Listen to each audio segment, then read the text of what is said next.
আজকে সকাল সকাল এত পরিমাণে খিদে পেয়ে গেছে যে কি আর বলবো। তাই ভাবছিলাম তাড়াতাড়ি করে কি রান্না করা যায়।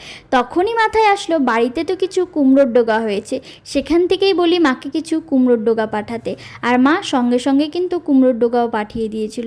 তারপরে কি আমি সঙ্গে সঙ্গে কেটে বেছে নিয়েছি। এরপরে আমি এখানে সেদ্ধ করতে বসিয়ে দিয়েছিলাম আলু, বেগুন, কাঁঠালগুটি আর শাকের ডাঁটিগুলো দিয়ে আমি কিন্তু প্রায় হাফ সেদ্ধ করে নিয়েছিলাম।